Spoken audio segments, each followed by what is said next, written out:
Hi, welcome back. I am Amjad sir from MS class. I welcome all of you once again in MS coaching. आज हम बात करें बच्चे, तो हमने मॉडल का एक सीरीज स्टार्ट किया है और उस मॉडल में हमने आपको केवल मॉडल का कंसेप्ट बताया है। तो आज हम बात करते हैं उस मॉडल में मे और माइट की।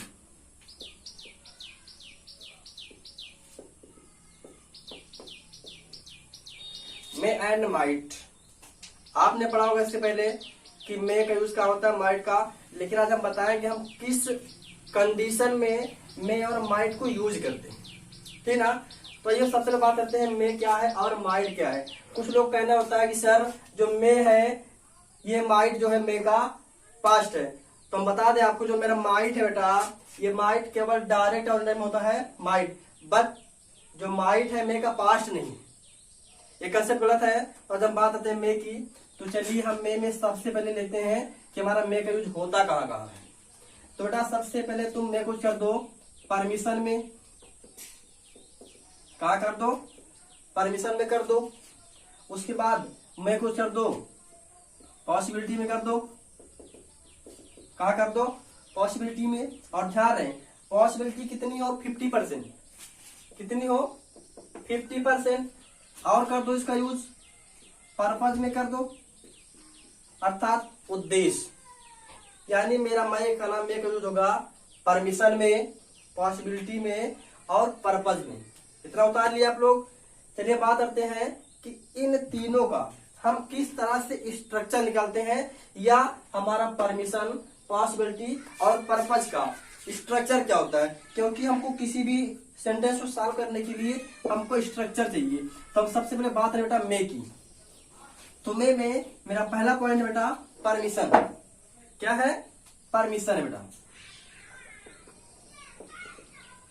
चलिए तो मेरा जो परमिशन का स्ट्रक्चर होगा वो निकलेगा मेरा, मे लगा दीजिए, सब्जेक्ट लगा दीजिए, B1 कर दीजिए, other word question mark. Permission माने आज्ञा लेने में, क्या चीज, आज्ञा लेने। जैसे लिखा है मे सब्जेक्ट B1 अदर वर्ड। जैसे मैं आपसे बात करूं, क्या मैं आपकी सहायता कर सकता हूं, क्या मैं आपकी किताब पढ़ सकता हूं। तीन ध्यान रहे कि मे जो है हम इसको सीनियर के लिए यूज करते हैं। जैसे क्या बोलते हैं, may I come in sir, may I help you sir, ठीक ना, इस तरह से।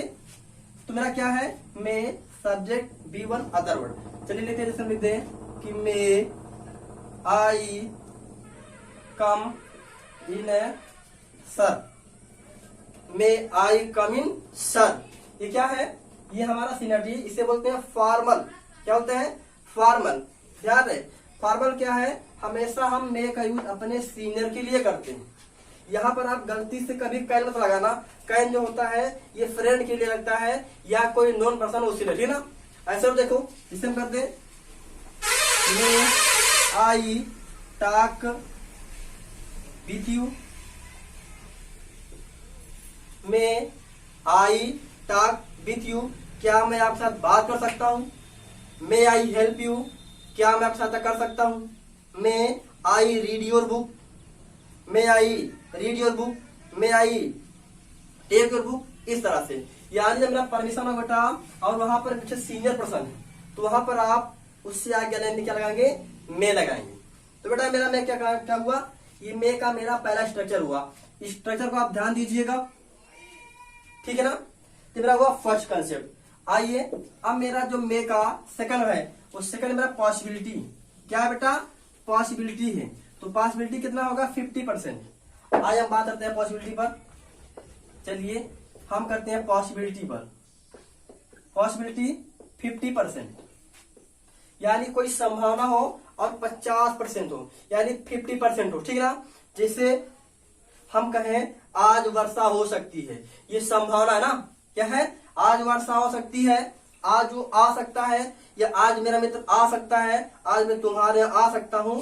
तो अगर इस पॉसिबिलिटी में संभावना बेटा अगर मेरा 50% चांस है, तो वहां हम मे का यूज करेंगे।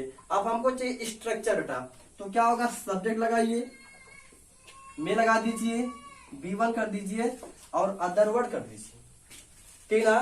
Subject may be one other word.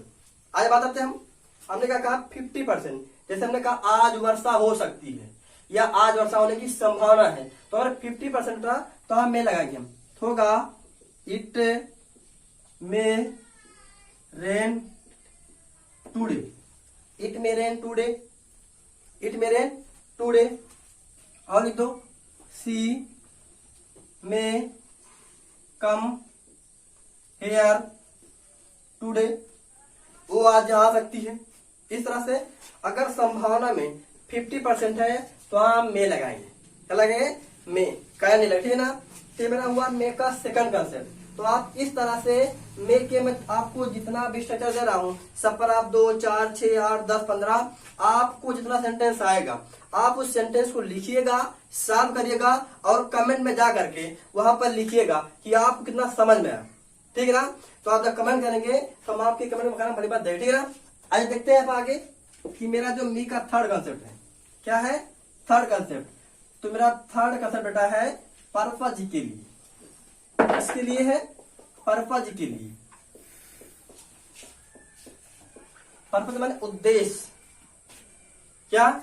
उद्देश्य। जैसे हम स्कूल जाते हैं ताकि हम पढ़ सकें, हम स्कूल जाते हैं ताकि हम पढ़ सकें। क्या मेरा एक फोकस है, मेरा एक एम है, मेरा उद्देश्य है कि मैं स्कूल जा रहा हूं ताकि पढ़ सकूं, ठीक ना। हम खाना खाते हैं ताकि हम जी सकें, हम पानी पीते हैं ताकि हम जी सकें, ठीक है ना। तो हमको इसके लिए भी क्या चाहिए? स्ट्रक्चर चाहिए। तो ध्यान देना बच्चे, यहां हम सब्जेक्ट लगाएंगे और B1 या B5 करेंगे, उसके बाद अदर वर्ड होगा। अब ध्यान देना, पहले इसको हम यहाँ पर रोक के बात आते हैं, पहले B1 और B5 की। तो हमने आपको बेसिक क्लास में पढ़ाया है, बेसिक क्लास सेकंड में।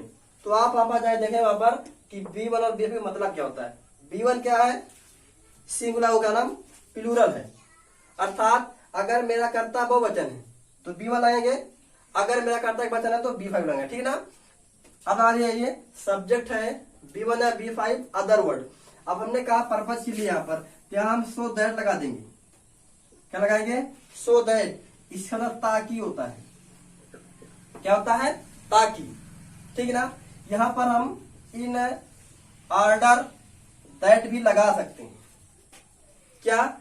चाहे सो दैट लगाओ चाहे इन ऑर्डर दैट लगाओ, दोनों एक ही बात है। तो सब्जेक्ट B1 5 अदर वर्ड, फिर सो दैट होगा, फिर हमारा सब्जेक्ट होगा, उसके बाद मे लगा दीजिए, फिर B1, फिर उसके बाद अदर वर्ड। ये मेरा मे का थर्ड कंसेप्ट है पर्पज के लिए। इसे ध्यान देना बच्चे।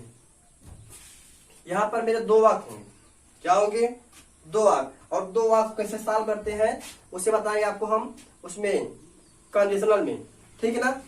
आया देखते हैं बेटा। जैसे मैं लिखूं कि हम खाना खाते हैं ताकि हम जीवित रह सकें या जी सकें, या जी सकें। तो ध्यान देना, ये क्या है?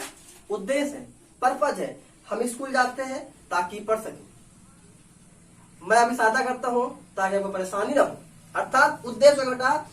चलिए ये subject B1 5 other word, so that subject में B1 अदर वर्ड। आइए अब यहाँ का सब्जेक्ट हम है, चलिए B लगा दीजिए। B के बाद B1 है, अर्थात P नहीं फर्स्ट फॉर्म। तो B eat the food, B eat the food, फिर है नहीं सो दैट लगा दो, सो दैट होगा। उसके बाद फिर सब्जेक्ट सेकंड वाक का बी में लिव, यानी we eat the food so that we may live. We go to school so that we read there. We help you so that you are no problem, ठीक है ना। इस तरह से अगर मेरा पर्पज है कोई बेटा तो वहां पर क्या लगाएंगे हम? Subject B1 5 other word, so that subject में B1 अदर वर्ड। आप इस स्ट्रक्चर का भी 2, 4, 6 वाक्य बनाइएगा और कमेंट बॉक्स में भेजिएगा कि आप बना पा रहे हैं नहीं बना पा रहे, ठीक है ना। आइए अब ये मेरा मे का हुआ। अगला मेरा पॉइंट क्या है? माइट। क्या है? माइट। आइए बात करते हैं माइट की, ठीक है। तो जिस तरह से हमने मे का यूज किया इसी तरह माइट का भी यूज होता है, बट माइट का जो बेटा मेरे खाने यूज है ये केवल एक ही तरह का होता है। वो क्या है माइट का यूज? वो मेरा पॉसिबिलिटी। क्या है? पॉसिबिलिटी है। कितना परसेंट? 10 से 15%। यानी माइट का बेटा पॉसिबिलिटी संभावना में कितना परसेंट? 10 से 15%। यानी जब कोई काम की उम्मीद हो और वहां ज्यादा नहीं केवल 10 से 15% उम्मीद हो तो वहां हम यूज करते हैं। जैसे लिखा जाए कि शायद आज वर्षा हो। क्या? शायद आज वर्षा हो, ठीक है ना? ऐसे हो, देखो शायद आज वो हो आए, ठीक है। तो इस तरह से जब मेरी संभावना 10 से 15% हो तो हम माइट लगाते हैं। अब हमको इसके लिए भी चाहिए स्ट्रक्चर, तो मेरा स्ट्रक्चर बेटा सब्जेक्ट लगा दो, माइट लगा दो, B1 कर दो और अदर वर्ड कर दो, ठीक है ना। आइए मैंने क्या लिखा? शायद आज वर्षा हो। मुझे चाहिए सब्जेक्ट, तो वर्षा वाले मेरा सब्जेक्ट नहीं होता, मेरा सब्जेक्ट नहीं होता है। ये नेचुरल है, मैंने बताया इट और देयर का पर बताया है कि अगर सब्जेक्ट नहीं है और नेचुरल है तो आप इट लगाते हैं। तो होगा it might rain today. It might rain today. हम यहाँ पर शायद का पर्याप्त नहीं लिखेंगे। क्यों? क्योंकि मैं क्या बढ़ा रहा हूँ? पॉसिबिलिटी बढ़ा रहा हूँ। वैसे शायद पर्याप्त मान्य होता है, बट यहाँ पर पॉसिबिलिटी में हम पर्याप्त वाला लिख के क्या करेंगे? माइट ही लगाएंगे, ठीक है। ऐसे क्या है?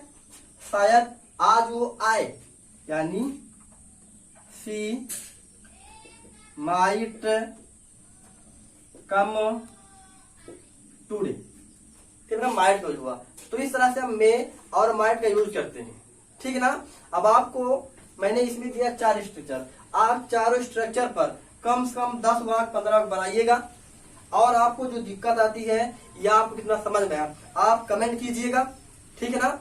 और बाकी आपकी दिक्कत दूर कर जाएगी। बाकी धन्यवाद, मिलते हैं अगली वीडियो में।